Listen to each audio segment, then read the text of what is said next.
Mama and Dad have good.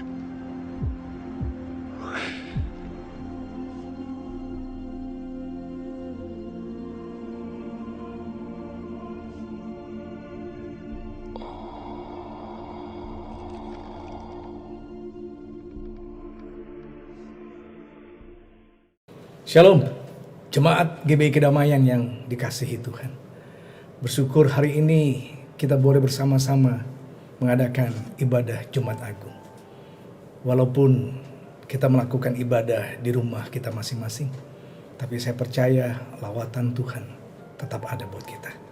Bahkan kita tidak kehilangan makna dari Jumat Agung itu sesungguhnya. Mari kita berdoa terlebih dahulu. Mohon pimpinan dan pertolongan Tuhan. Mari kita berdoa. Bapa di surga, kami bersyukur kalau hari ini kami boleh bersama-sama merayakan Jumat Agung. Kami boleh mengadakan ibadah kami di rumah masing-masing. Sekalipun dalam suasana yang tidak mendukung oleh karena keadaan yang menimpa negeri kami. Tapi kami percaya di dalam ibadah Jumat Agung ini, walaupun kami di rumah, Tuhan tetap akan melawat kami, memberkati kami, bahkan bersyukur kami bersama-sama keluarga bisa mengadakan ibadah Jumat Agung. Walaupun melalui video ataupun rekaman, kami yakin Tuhan tetap akan memberkati kami. Di dalam nama Tuhan Yesus kami sudah berdoa dan mengucap syukur. Amin. Saudara, Jumat Agung merupakan hari di mana Kristus mati.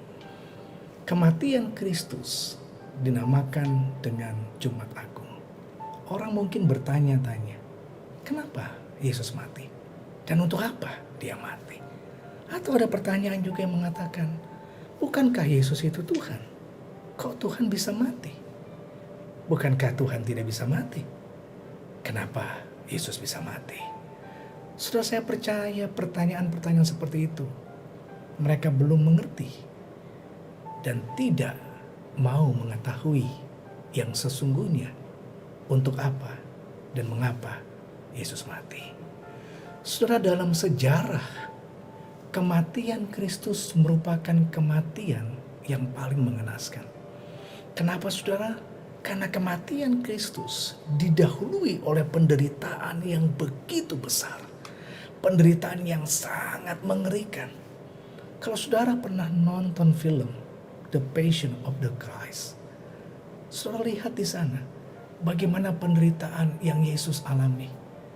Tentara-tentara Roma atau algojo Roma mencambuk Yesus begitu membabi buta. Bahkan dengan ganasnya, dengan gaharnya, Yesus dicambuk, dipukul habis-habisan. Kalau kita sudah nonton film The Passion of the Christ yang begitu mengerikan, saudara tahu aslinya itu lebih mengerikan lagi, saudara. Mengapa saya katakan seperti itu? Di dalam kitab Yesaya dikatakan di sana, sampai wajahnya pun tidak bisa dikenali lagi. Artinya apa? Kalau wajahnya saja tidak bisa dikenali, itu berarti hancur, saudara. Itu berarti sudah begitu mengerikan sekali. Nah, di dalam sejarah, kematian yang paling mengerikan adalah kematian Kristus. Karena penderitaan yang dia terima itu begitu besar. Tapi mengapa Yesus mau melakukan semuanya itu? Penderitaan yang Yesus alami merupakan penderitaan yang sangat berarti untuk kita. Karena di dalam penderitaan Kristus ada harapan yang dia berikan kepada kita. Sudah bicara mengenai harapan, semua orang harus punya harapan. Mengapa begitu penting harapan itu harus dimiliki, saudara?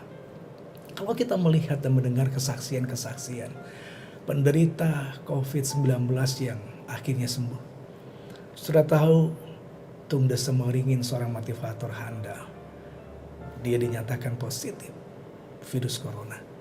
Begitu dia sembuh, diwawancara, cuma satu yang dia katakan, hati yang gembira adalah obat yang manjur. Harapan inilah yang menyegarkan tubuhnya. Harapan inilah yang meyakinkan dia bahwa pasti dia akan sembuh.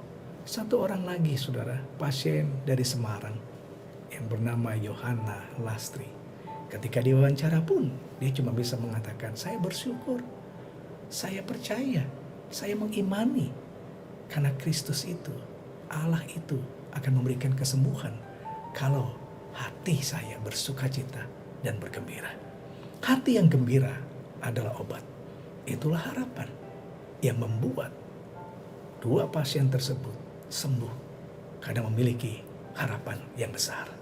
Saudara, seorang penulis pun pernah mengatakan bahwa kenapa begitu penting harapan.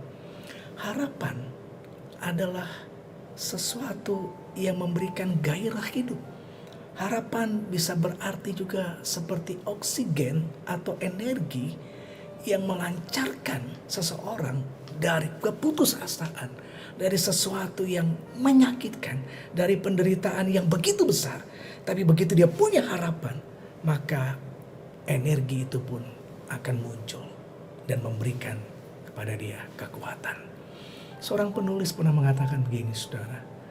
Mungkin orang bisa bertahan hidup untuk tidak makan selama 40 hari. Atau ada orang juga yang bisa bertahan hidup untuk tidak minum sampai 3 atau 4 hari. Ada juga yang mengatakan bahwa dia bisa bertahan untuk tidak ada oksigen selama 30 menit. Tapi ingat baik-baik, kalau orang tersebut tidak punya harapan, dalam 1 detik saja, orang itu pun akan mati. Karena itu, harapan itu begitu penting, saudara. Harapan itu memberikan kehidupan, sebab harapan itu adalah oksigen atau energi. Itu sebabnya sangat tepat sekali kalau penderitaan Kristus memberikan harapan. Pertanyaannya, harapan yang seperti apa yang Yesus berikan kepada kita? Mari kita buka Roma pasal yang ke-5, ayat yang ke-8 dan ayat yang ke-9. Kalau jemaat ada Alkitab, silakan buka bersama dengan saya, baca Roma pasal 5 ayat yang ke-8 dan ayat yang ke-9. Beginilah firman Tuhan. Akan tetapi Allah menunjukkan kasih-Nya kepada kita oleh karena Kristus telah mati untuk kita ketika kita masih berdosa. Lebih-lebih karena kita sekarang telah dibenarkan oleh darah-Nya, kita pasti akan diselamatkan dari murka Allah.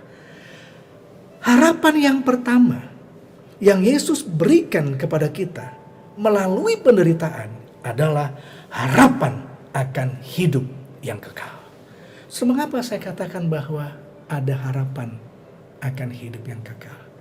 Sudah bicara mengenai hidup dan mati, semua orang pasti takut kalau mengalami kematian. Banyak orang yang mengatakan bahwa dengan virus corona atau COVID-19 ini, banyak orang yang mati sia-sia. Di Italia, di Amerika, bahkan di Indonesia. Begitu menakutkan. Kematian yang sia-sia, kematian yang mungkin begitu cepat, orang tidak menyangka. Dan akhirnya membuat orang pun takut dengan yang namanya kematian.